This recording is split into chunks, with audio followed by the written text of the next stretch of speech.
live. It's Got doing it.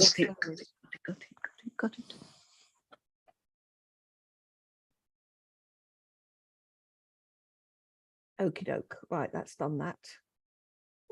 Okay, perfect. Lovely.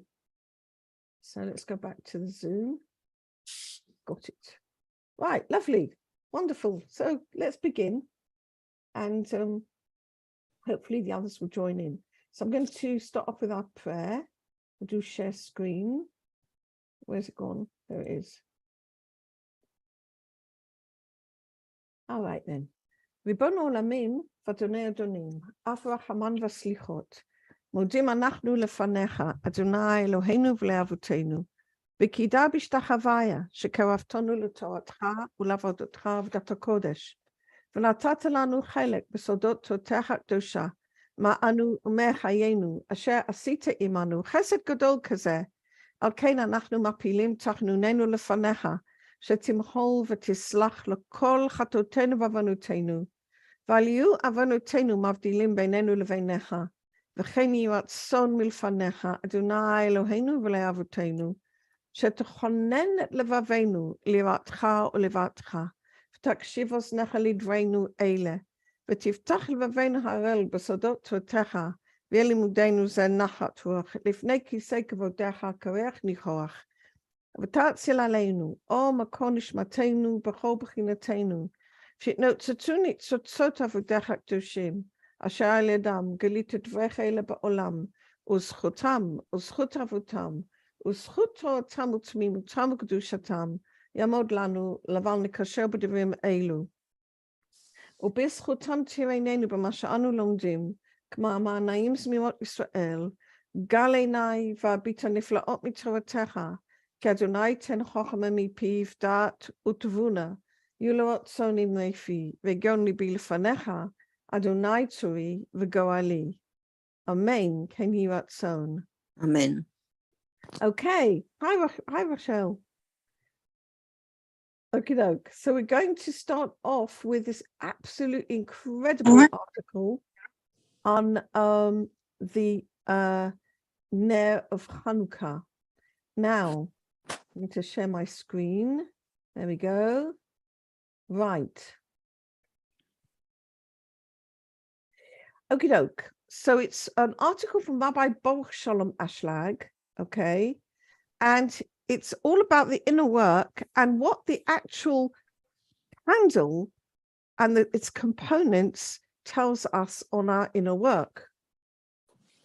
And it's a letter that he obviously is sending to a friend, okay? And he's it starts off like this, and it's actually from the fourth day of Hanukkah, and it must have been 1959 in Tel Aviv.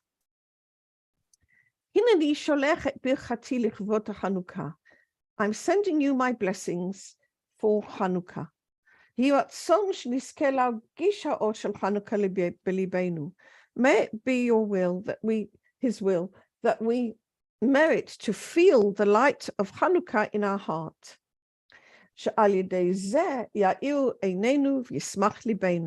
And through which our eyes will be enlightened and our heart will be glad. So I'm going to write to you what I spoke about Hanukkah.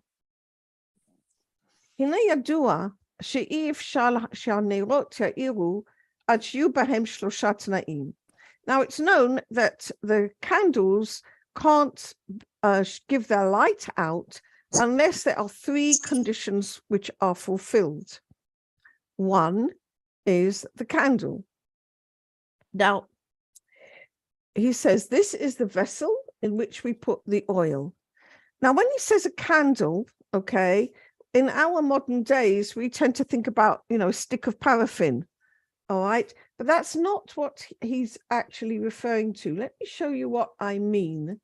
I'm just going to get up onto the screen a picture of the sort of candle that he's actually looking at. All right. Now, let me just, oh, I haven't shared it, sorry. You share, that's the one. Okay, can you see these candles? There's one, for example. Yes. Okay, so this is what a candle, when he says the word ner, candle, this is what we actually meant to imagine in our minds, all right? A clay of a vessel, and here's more classic. You have a bigger hole where you pour the light, the oil in, okay? And a little hole at the front. Oh, I pressed on, there you go, a little hole at the front where you would actually put the wick. Okay, so that would be where the oil is, and that would be where the wick goes. All right. And in the Beis Hamikdash, when they had the menorah, okay, you have the 7-branch menorah. On the top of each branch would be a little clay candle. This is the candle. All right. So there'd be 7 of them, and you can orientate them because they've got a direction. So in fact, they would all be pointing towards the middle candle, which was called the Ner Maravi, which was pointing to the west, to the Kodesh HaKodeshim. So this is why, you know, you've got actually, this is what you should imagine, okay? A clay container is actually called the Ner. That's the candle. All right. So if we go back now to our, wait a minute, I don't think I'm doing that right. To share screen, yeah. To our text. No, where is it? Here it is. That's it. There we go. We go back now to our text, okay? We can see that the first thing we need is a vessel in which we put the oil. The second thing we need is the oil, okay? And the third thing is the wick. Hashemen and al-petila. It's only when you've got all these 3 elements together, then there's a reality that we can enjoy their light. We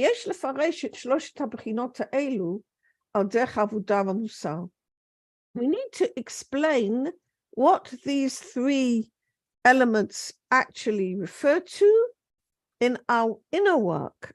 What do they mean within us? Because everything which is outside is also within. Okay?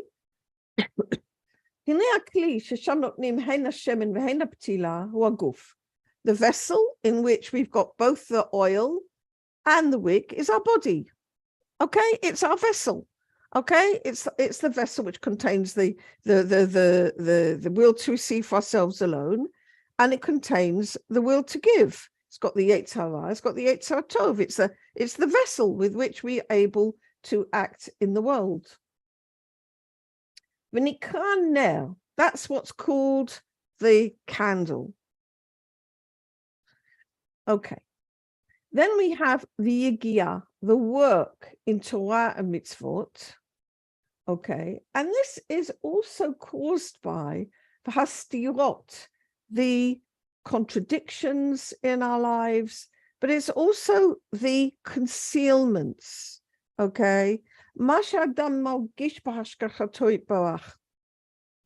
he feels that God's providence is concealed from him, that he cannot discover why God is acting with him in the way he's acting. Okay, God's light is hidden. That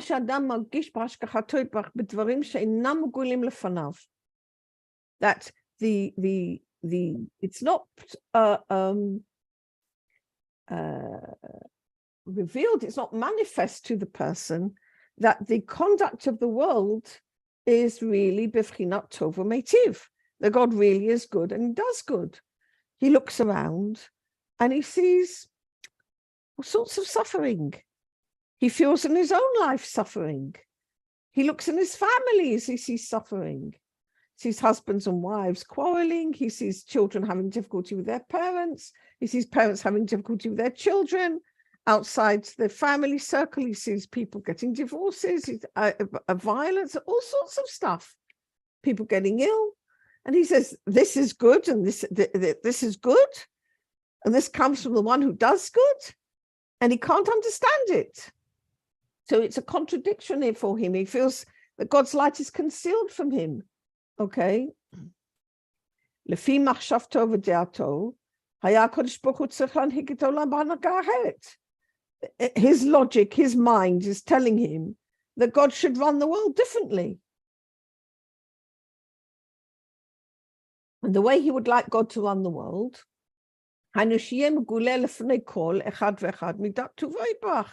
that God's goodness should be manifest to everybody, that every single person in the world should just feel good.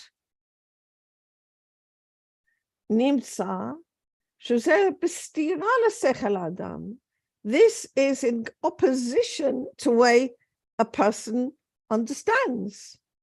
So with his logic, he feels that the way God runs the world isn't good.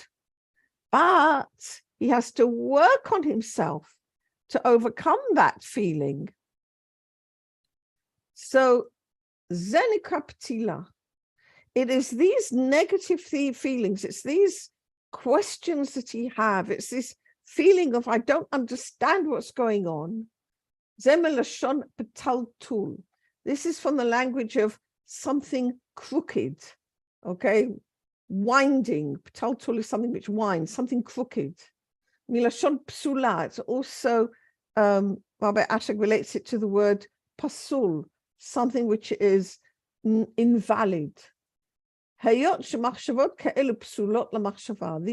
thoughts are invalid for him to be thinking. I don't mean that it's invalid for a person to think them. That's not what I mean. Of course, a person needs to be honest, okay? And say what he truly sees or thinks or feels, okay? He needs to be honest, okay? Absolutely. But when he's got it clarified in his honesty, what he really thinks, okay, then he has to say, is this thought in accordance with what the sages are telling us in the Torah and mitzvot? Is this thought a kosher thought? Okay. And on Rosh Hashanah and Yom Kippur, in the Musaf Amida, it says, Kol ma'aminim shehu hatov v'hametiv l'ra'im v'latovim. And all believe that he is good and does good, both to the evil, to the wicked people, and to the good people. So from there, we understand that the thought that God's providence is not good is a problematic thought, okay? All right? Nevertheless, it has validity. It's a valid thought. It's just it's got problems to it, okay? So he feels this difficulty because on the one hand he's got these thoughts and he's got these feelings, and on the other hand he says it's not in affinity form with God. It's not according to what the sages are telling us, that God's desire is only to give goodness to the created beings. All right. So he does the work. He works on himself to go to God only in faith. He has to let go of these thoughts. All right. And he has to say, even though this is my thought, this is my logic, I have to go to God in faith. I have to be in affinity form with God. I need to just go above the whole thing and go in faith. And then the clarity and this awakening that comes, the bihirut and hitorut, shemevi'olach shot la Torah v'avodah. He then wants the Torah and avodah, okay? And he wants to feel the sweetness and the pleasantness Torah avodah, okay? The mitikut and the norm Torah avodah v'zen nikra shemen, okay? And then he gets the light, the oil, which is the clarity and the pleasantness which comes when you let go of that rational thought and you go to the way of faith, and you then get the light, the oil, if you like, which comes from the Torah and mitzvot. So we know that Chanukah is this battle between the Greeks and the Maccabees, okay? And of course, Rav Ashlag takes that onto the inside, onto the inner, all right?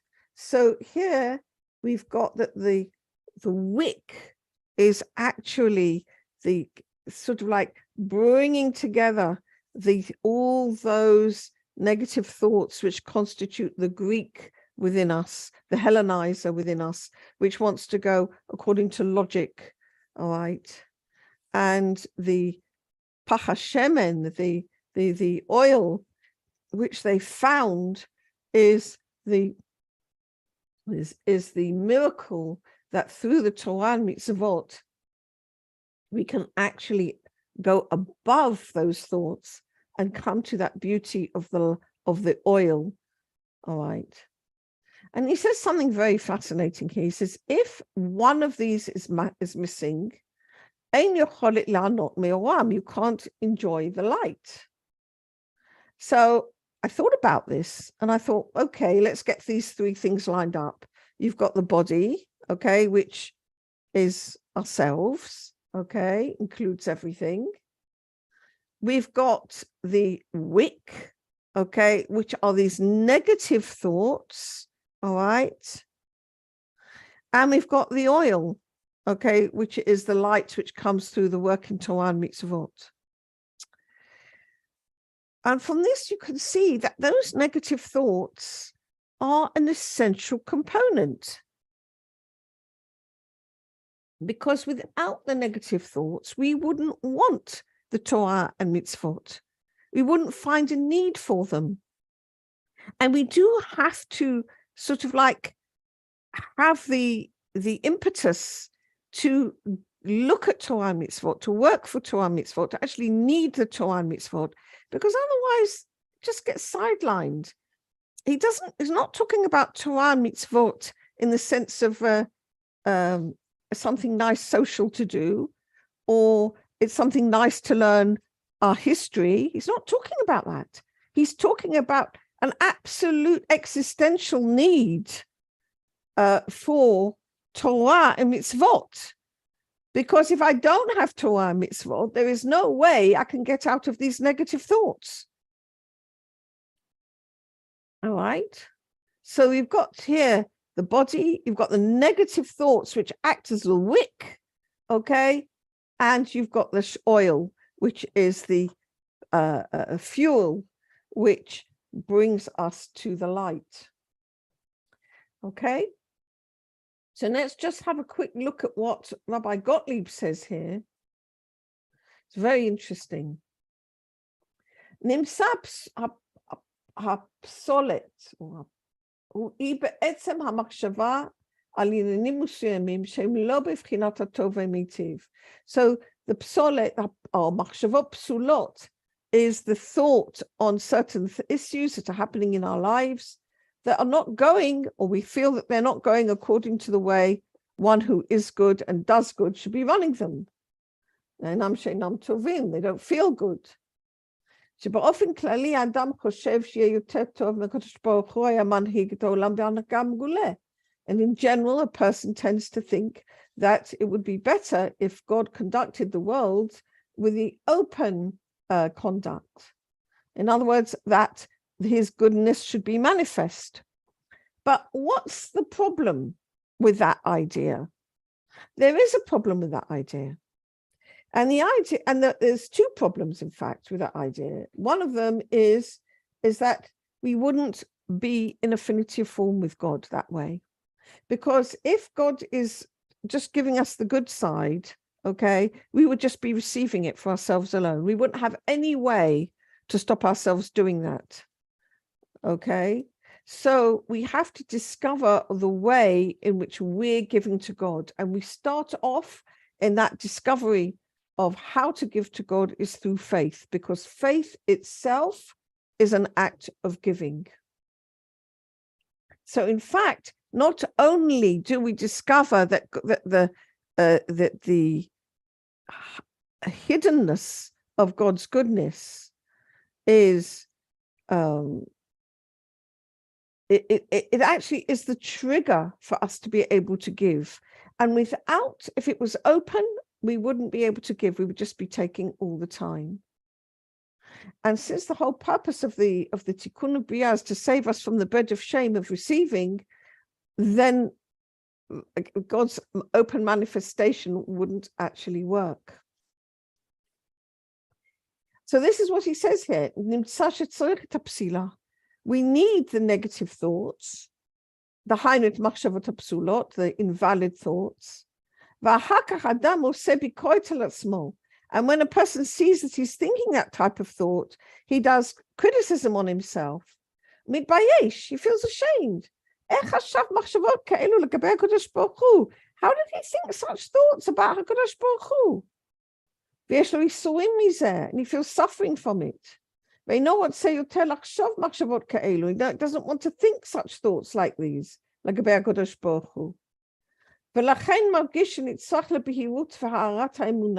therefore he feels that he needs the clarity and the illumination of the faith that he's able to receive from the Torah. And in this way, he won't have these negative thoughts, these invalid thoughts.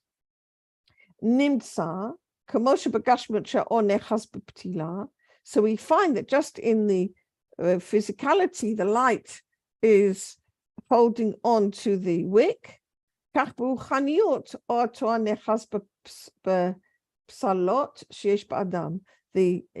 So in spirituality, the light of Torah is holding on to the invalid thoughts which are in the human being. And the light of Torah is the oil. Okay. So far, so good, everybody? All right, I should assume it's yes. Kamochen kan. So likewise, bisman shaguf kalul me'ayegia v'abehirut, azochim lasigid or Hashem. So when the body has got the work which follows these negative thoughts and the clarity which comes from the Torah itself, azochim lasigid or Hashem, then we merit to attain the light of God.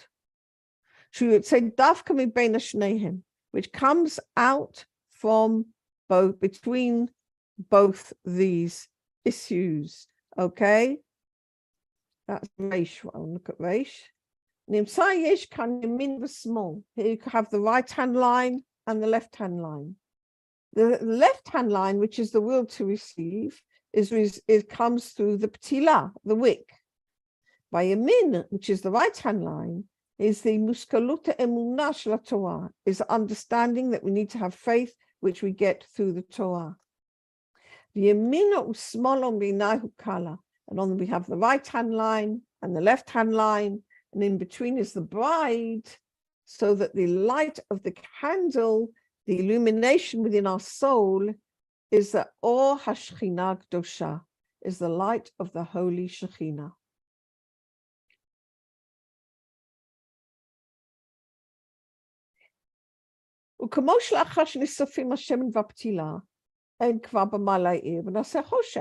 And just like in a physical candle, when the oil and the wick are all burnt up, there's nothing more with which to give light, and it all goes dark again.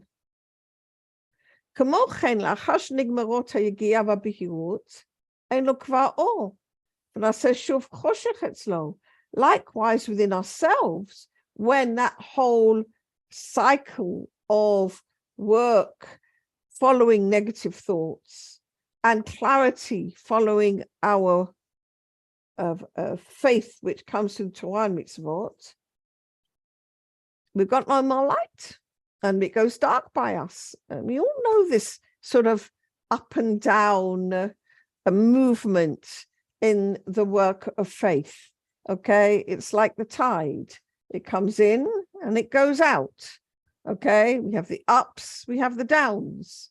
Okay, so we have the light illuminating us, and then when it's all burnt out, then we come to burnout. We have to start again. Okay, we have to begin again. Ve'im רוצה להשיג עוד אור, if he wants to get more light, הוא מוכרח להשתדל להמציא עוד הגיעה, פתילה. He's got to first of all find within himself another aspect of work, and that comes through again the wick. Okay, and the wick is uncomfortable. It's uncomfortable. Okay, because it actually means looking at where we are not okay. So that wick it's not easy for people to look there. All right, we want to feel we're good. We want to feel we're fine. We want to feel we're okay. We want to feel God's okay. We want to feel the world's okay. Okay, that's what we want. But to actually be honest and say, this is where I'm not okay. This is where I can see the difficulty, the concealment of God's goodness from me, and I don't like it, and I want to go in. I have to go in faith and understand that He is good and does good, and the only way I can do that is through the Torah and mitzvot, and then through the application of Torah and mitzvot, he gets clarity, the bihirut. Shemen, which is called the oil, and all that stops. Okay, if he doesn't have the light, doesn't have anything on which to catch hold of. So he's got to find again that wick within him, and the reason being that the reward is according to the trouble you take. Okay, the more trouble you take, the more things you overcome within yourself, the more difficulties you have to overcome them. But you try and you keep going and you don't give up. That's the reward. And the main aspect of clarity, which is called the oil, comes through faith. Whose issue is what the person overcomes regarding the Yetzer Hara,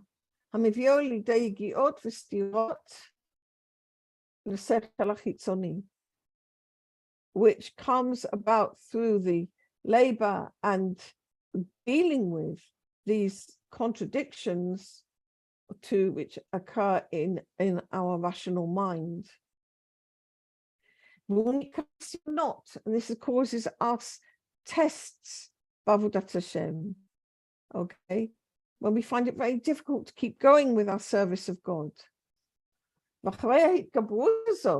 And after we've persevered and overcome our inner obstructions to serving God, Adam zocher lekabel et or Hashem, and then a person merits to receive the light of God, and me'ir lenishmat Adam, which gives light to the soul of man. But as en kvar makom listirot, then he's got no room anymore for concealment. The concealment lessens. Okay, the more we're able to come in faith, the more we're able to come into affinity of form, the more the concealment lessens. Okay, v'zenika or Chanukah, and this is the light of Chanukah. He merits to the open providence. He begins to see. Okay, or no, I'm wrong. It's not begins to see the open providence, but he's able to believe that it's good. He attains that he's in clarity with his faith, that the conduct of God is in the aspect of he is good and does good to the created beings. Okay?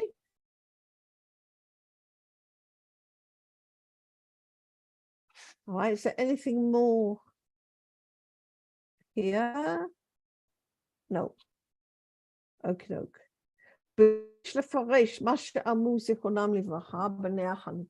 So from this, we can explain what the sages of blessed memory said regarding the light of Chanukah. Mitzvata mishetishakea hachama ad shetachale regel min hashuk. When is the rule that we light the Hanukkah candle? We light it from the time the sun is setting until the last person has left the marketplace. Okay? Now, we can talk about what that would mean in practical terms, I suppose, about Kustumanes, but Rabbi Ashlag is not looking at that. He's looking about what does it mean inside me?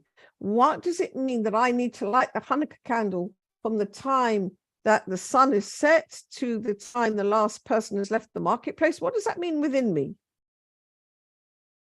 And they actually hinting by this in the way we're working, in this sort of way.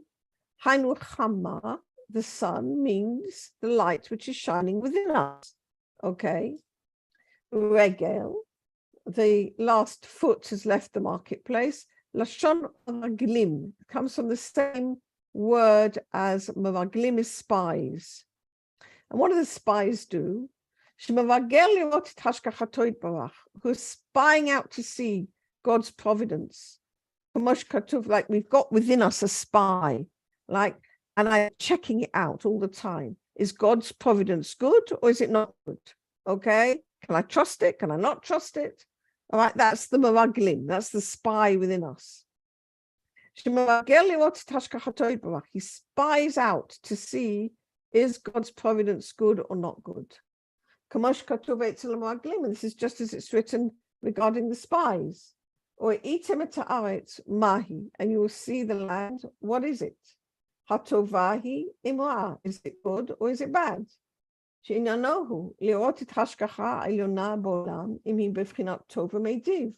That is to see the providence in the world. Is it good or is it bad? Sorry, is it from the aspect of he is good and does good? Shuk u'ashuta rabim. The marketplace is the domain of the many. What's the domain of the many? The minimum of many is two. Okay? All right, that means me and God, two separate domains.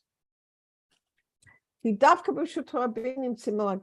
I find myself as separated from God, that's when I'm going to get these inner spies wanting to see whether God's providence is good or not. This doesn't happen when a person merits to come into the domain where all is one, okay? When he's able to understand, have faith that there is only one power in the world, and that is HaKadosh Baruch Hu on his own. He alone did, does, and will do all the deeds. And there's no more place for the spies. And this is what they hinted at. All right, when we're one with God, there's no more possibility of the spies. Okay. It's just Reish Hay. Exactly. In the physical world, okay, okay, there is the spy works in two countries. One wants to know what's done in his neighboring country. If everything is one country, okay, then there's no possibility of a spy. This is what the sages hinted at, that we need to draw towards us the light of Chanukah, which will illuminate the manifest divine providence in the aspect that he is good and does good. From the time that the sun is setting within us, okay, when we're going into that darkness, when we don't know what's going on, when we don't understand what's happening, when we've lost our faith, and we need to light the candle in that period, okay, until the last spy within us has left us. We need to light that Hanukkah candle within us when it's getting dark. Until the last inner spy has left the domain. That's when we need to bring that light of Hanukkah into our hearts. There should not be any more space, conscious space, for the inner spies until all of them have left our inner consciousness.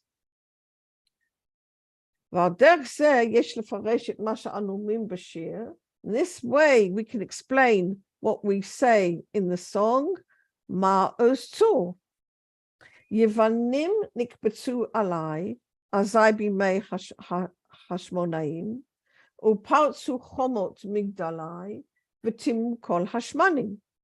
The Greeks gathered against me, okay, the Greeks, the ones who want to, the aspect within us, which wants to work only with philosophy and external logic. And they burst through the walls of my tower. I'll explain what this is in a minute. V'timu kol hashmanim, and they made unclean all the oil. Okay, so the Greeks. Greek philosophy, when you read Greek philosophy, it's very interesting. And much of it sounds quite like Jewish philosophy, to be honest, when you read it, okay? And you say, what's wrong with this? It seems okay to me. Why do we have Hanukkah at all? You know, they have very interesting sayings, very good sayings which seem to be quite appropriate and moral and all that, and ethics. And so what's the problem? Okay. The problem is not the conclusions they came to. Many of the conclusions they came to were quite right. Okay. The problem is the basis of the conclusions. All right. They said, whatever we can understand through our rational mind is good. And apart from that, we're not interested. And the Greeks invented, or I don't know if you could say the word invented is true, but they developed, let's say, the whole system of philosophy and logical thought that the West runs on to this very day. Okay. So the Greeks within us are the wills to receive for ourselves alone in a particular aspect of ourselves, and that's in logic and rationality. But what's the Jew? The Jew doesn't go back that way. He goes by faith. That's the Jew. All right? He believes in the revelation. He believes in God. He believes in the Torah, a mitzvot which was given by revelation on Mount Sinai. He has faith in it. He's not going by the rationale. Okay? The basis of philosophy and a rationale, and why does it sound like truth, is because it's done basically by analyzing suffering. Okay? And we know there are two pathways to God. One is through the will to the Torah and mitzvot, which is the conscious way. And the other one is through suffering. Okay? So if you take the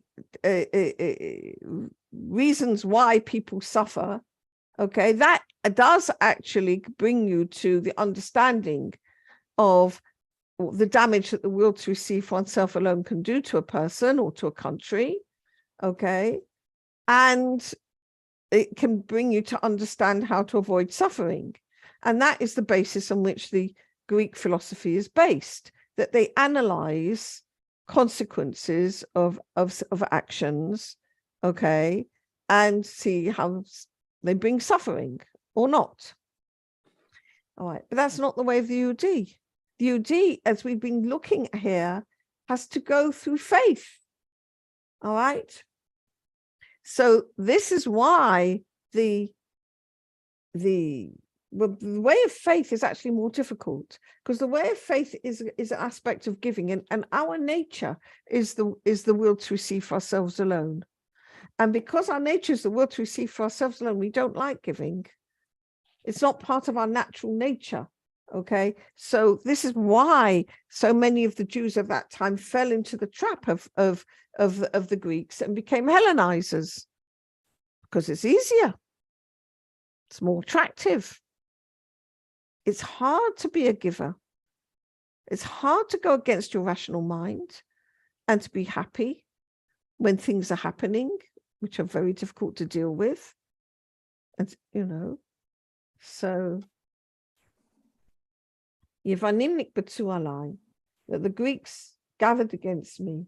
Upaltzu chomot migdalai, they burst through the walls which are guarding my tower. What's the tower?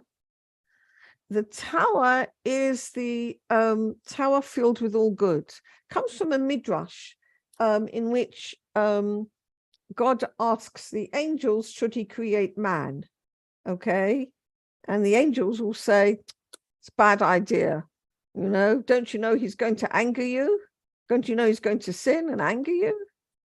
So in the Midrash, God says to the angels, well, it's like a king who's got a tower filled with all good and he's got no guests. Okay. So the angels then said, okay, God, do what you feel is right. Okay. So the Migdalai is the tower which God has created, all the consciousness which is filled with the goodness of God, which he wants to give us according to the thought of creation. So what's happened? Paltzu chomot migdalai. The Greeks have burst through the domain of the goodness of God. V'timu kol hashmanim, and made all the clarity that we get from Torah unclean. V'inyan hachoma, and the issue of the wall, hu shmira, is guarding. Shelo yikansu zarim letoch ha'ir lishlot tova. So it's a guarding, an inner guarding, that we don't want foreign thoughts, foreign ideas coming into our heart, our city, our inner heart, which is going to grab, to loot the goodness. This is what we're talking about here. In order that these foreign thoughts and undesirable desires should not come in. We need to make a wall, through which we're going to be guarded from the external elements. And this wall is the wall of faith.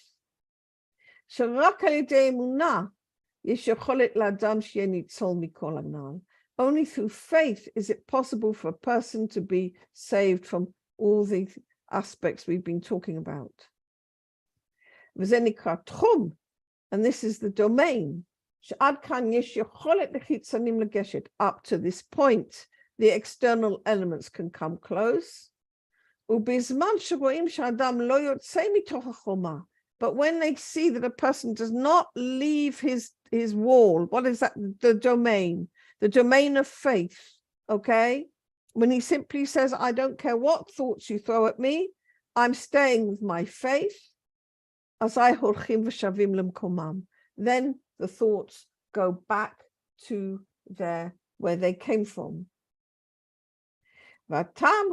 And the reason being is kinyan emunah, the issue of faith, who dafka lamala me'adat, is actually above knowledge.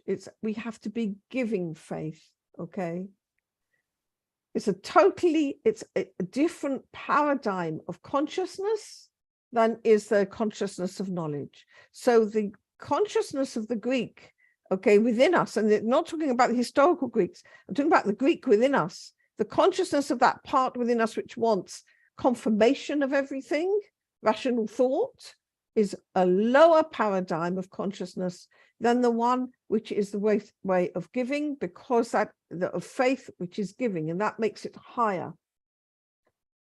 Shlitata Sitra Achra, the governance of the Sitra Achra, the governance of the other side, the framework of evil, the Yetzer Hara, whatever you want to call it, Hidavka B'toch Hadat, is within knowledge. That's where our will to receive for ourselves alone wants to receive.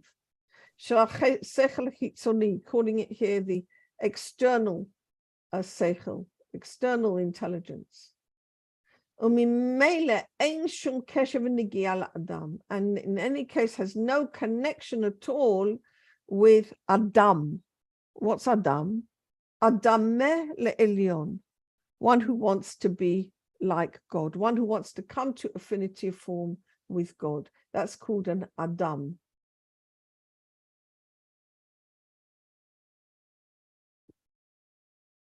Uklipat Yavan, and the klipa of Yavan was that the people of Israel should behave by, through their external sechel. Shia philosophia awura, which is the cursed philosophy, he writes here. Now, I wouldn't have said that the philosophy is cursed exactly, all right, because, like I say, it's got a lot of truth in it. The problem is, I think in a way, the problem is the truth in it. If it was completely false, nobody would be interested, okay? Nobody's interested in completely false things, because it's false. Nobody wants falsity. Nobody wants to be fooled. Okay, it's not that like I say, it's not that all of it is false. It isn't. The problem is the truth in it, and it's mixed with a sheker, and the sheker, the mixed with the lie, and the lie is that we can get there through our rational thought. That's the lie. Okay, so the basis of it is a lie, and that's why he calls it cursed. And it opposes faith, and it creates choma, which is called the wall or the domain, what shelters the migdal, which shelters the tower filled with all good.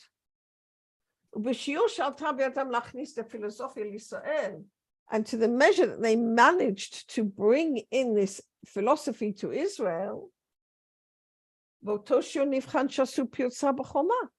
the same extent, they made a breach in the wall.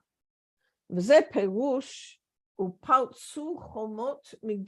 burst through the walls of my tower. The wall, which is the faith, which is surrounding the tower filled with all good.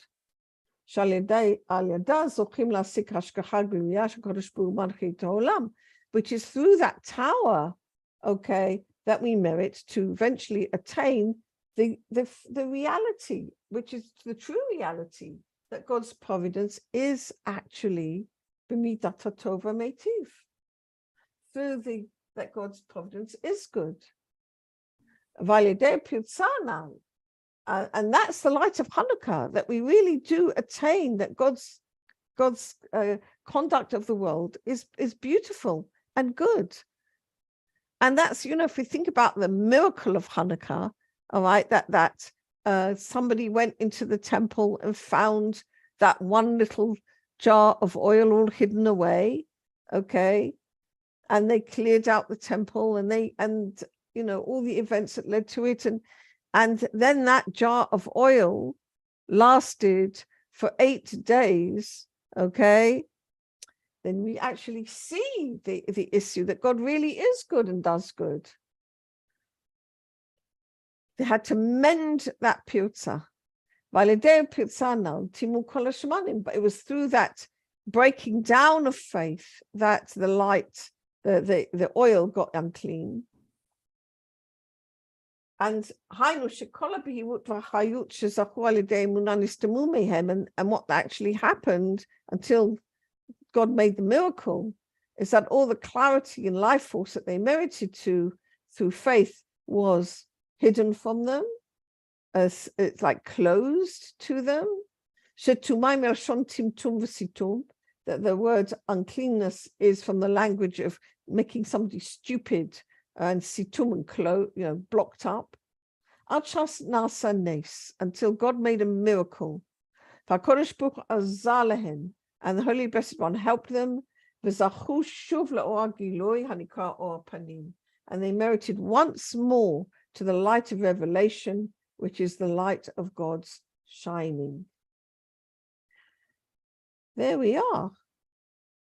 We did the whole article. Wonderful. And let's hear this very last bit. It's very nice. One who goes in faith, which is the aspect of giving unconditionally. Once he's really got those desires of giving unconditionally, which is the vessels, then he can really receive the attainment of the highest light in his knowledge, in the vessels of receiving for the sake of giving. There you go, everyone. Beautiful. All right. So let's stop sharing. All right, everyone. So Yedida. Yes.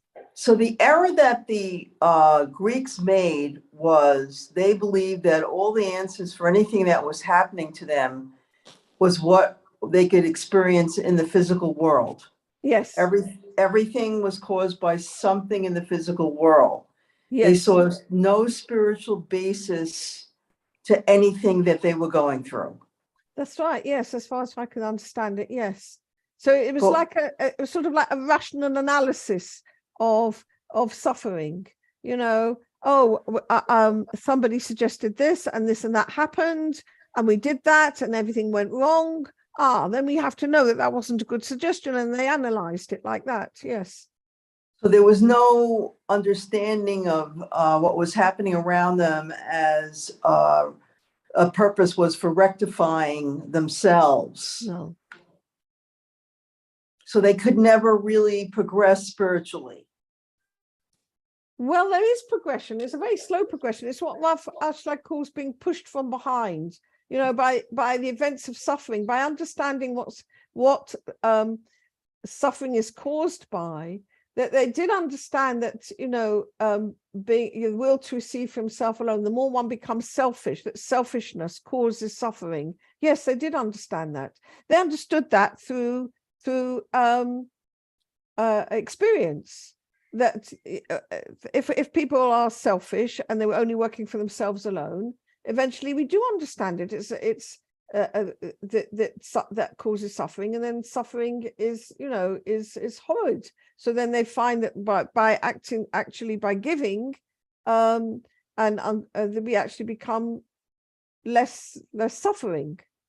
So why was this so threatening to the, why was the Jewish philosophy so threatening to the Greek?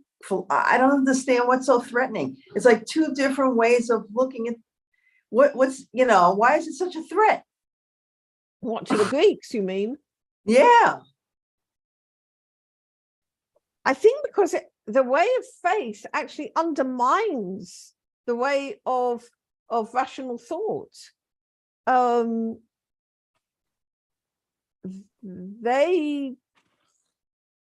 don't know why. I mean, the Greeks had many gods. They didn't just have one god. That's right. Right. Yes. So it was totally different type of thing. Right. Yeah, they did feel threatened by it. Absolutely. Well, I don't know if they felt threatened by it, but they felt that their way was right and they wanted to conquer it. And I mean, it certainly it feels easier to go with one's rational mind. It certainly feels easier, but to go with faith is, and to be, I mean, like, let's say somebody's suffering, okay? Just had bad news. He's got, let's say, God forbid, somebody's had bad news. He's got cancer. All right. Right. Okay. Now, if he's going in the way of the Greek, he goes into, misery, despair, anger, blame, panic, all those feelings. All right. If he's going the way of the Jew, he says, God must be doing this to me because he loves me.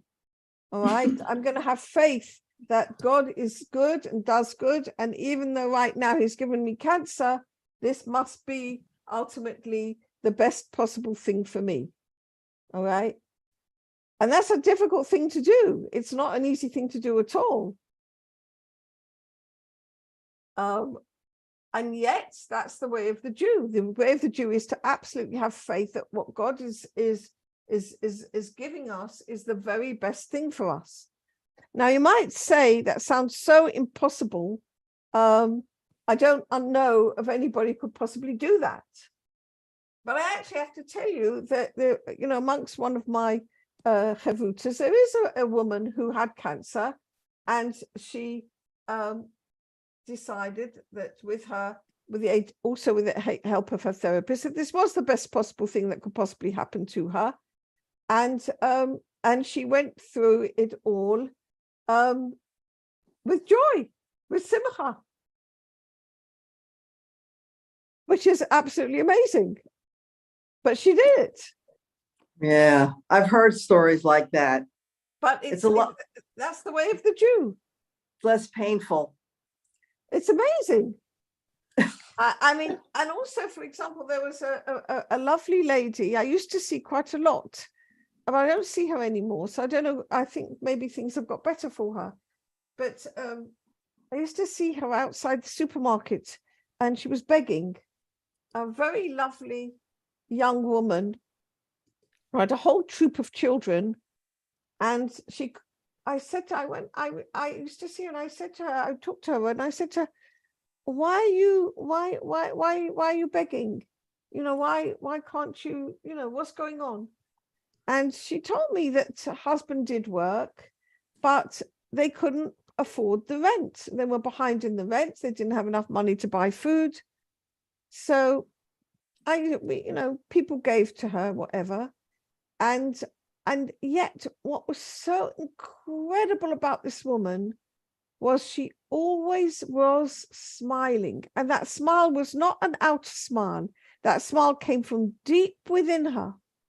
And I used to see her Erev Shabbos. I even saw her once Erev Seder night. Couldn't bear to see her like that. And so we talked a lot.